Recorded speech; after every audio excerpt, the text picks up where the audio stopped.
She left a house on a quiet residential street in Coventry and began walking home. The route crossed a small piece of open ground. She knew it well. The walk should have taken 5 minutes. She never arrived. Her baby son was 7 months old. Her father was waiting for her at the other end. And somewhere between those two homes, on a Saturday afternoon in December 1991, Nicola Payne simply vanished. More than 30 years later, no one has been convicted. Her body has never been found. And her son grew up never knowing what happened to his mother. Welcome back to Old Casebook, where we cover the cases that time hasn't closed. If you're new here, hit subscribe because we bring you a real unsolved or cold case every single week. Today's case is from Coventry, England, and it is one of the most painful, most complicated missing person cases in British criminal history. Let's get into it.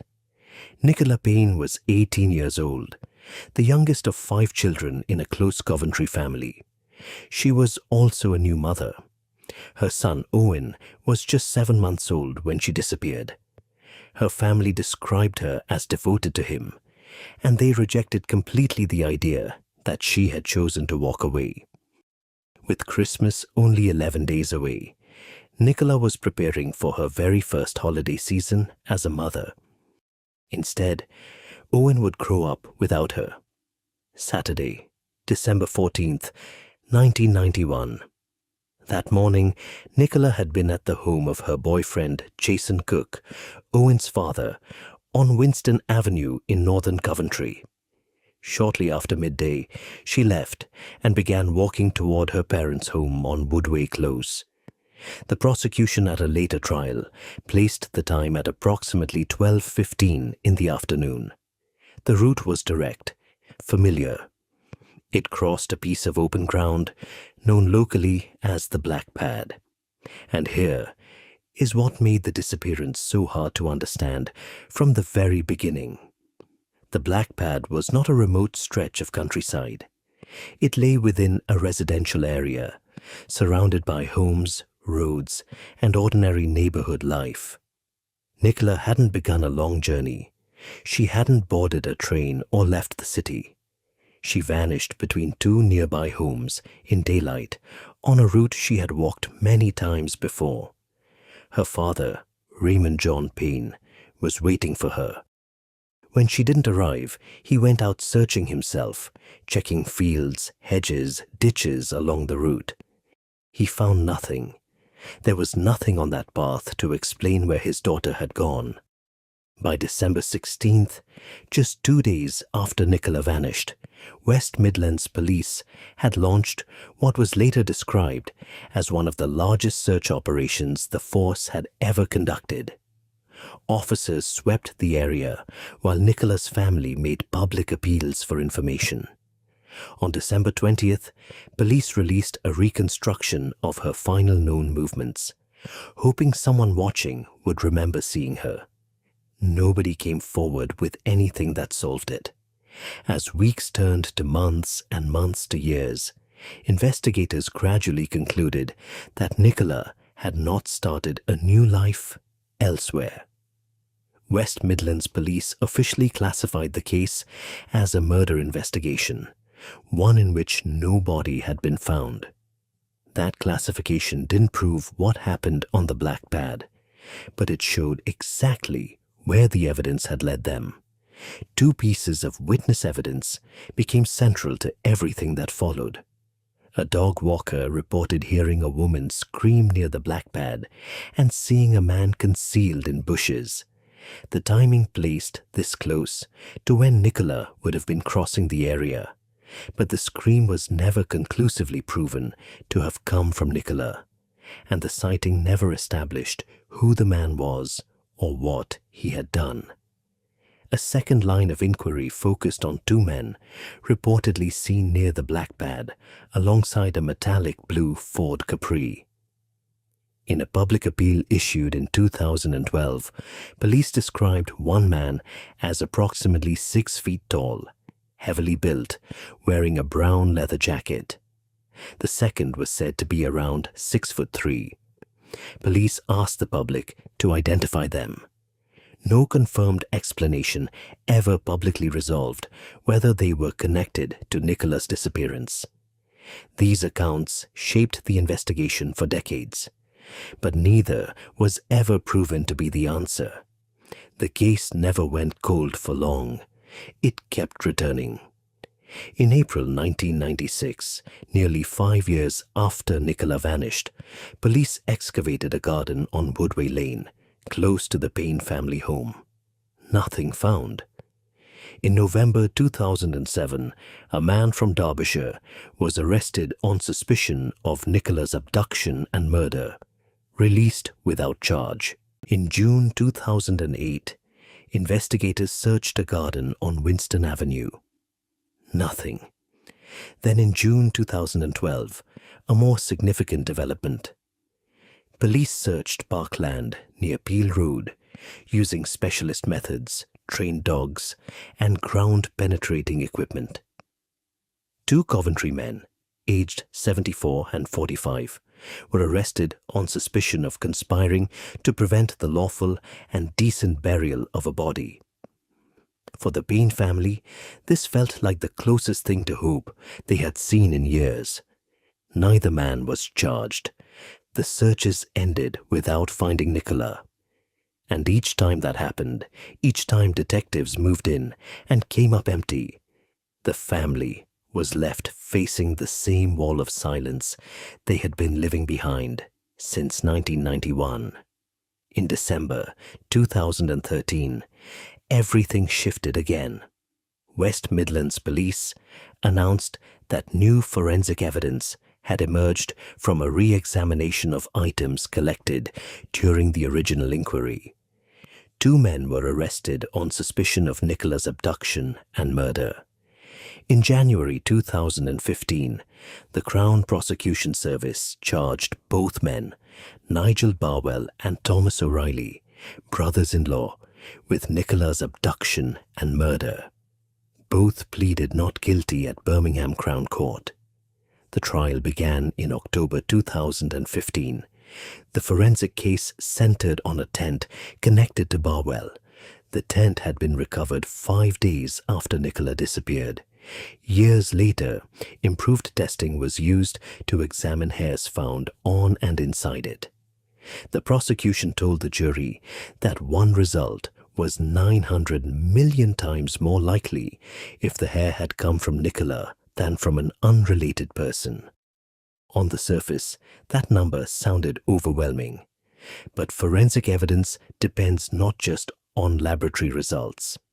It depends on how an exhibit was collected, stored, and protected from contamination. The tent had not been entered into the formal exhibits log until approximately 1 month after it was recovered. Questions were raised about where it had been kept and whether it had remained properly sealed throughout.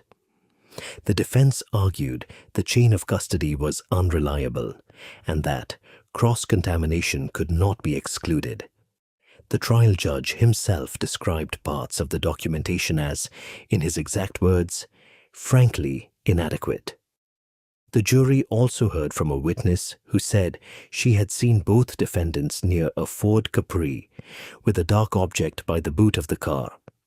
The prosecution suggested this could be connected to the disposal of Nicola's body.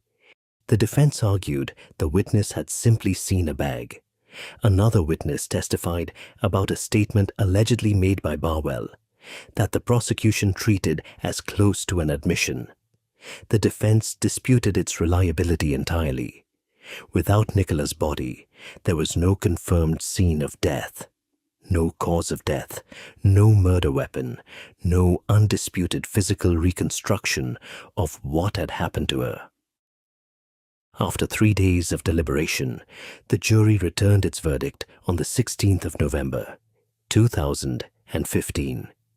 Nigel Barwell and Thomas O'Reilly were found not guilty of both abduction and murder. Both men walked free. Neither has been convicted of any offense relating to Nicola's disappearance. The acquittal did not close the investigation. West Midlands Police stated the case would remain open. For Nicola's family, the trial had brought them through weeks of painful testimony, and still no answer, no location, no certainty. In November 2016, police searched Coombe Abbey Country Park after receiving what they described as credible information.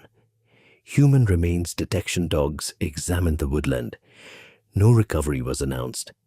In February 2020, specialist teams examined a stretch of canal between Coventry and Rugby following new information. Again, nothing publicly confirmed. Every search raised the same fragile hope. Every search ended the same way. Throughout all of it, the Payne family refused to let Nicola's name disappear. Public appeals, media interviews, campaigns, reward offers, social media posts keeping her face in front of anyone who might know something. Her parents, John and Marilyn Payne, asked again and again for anyone with information to come forward.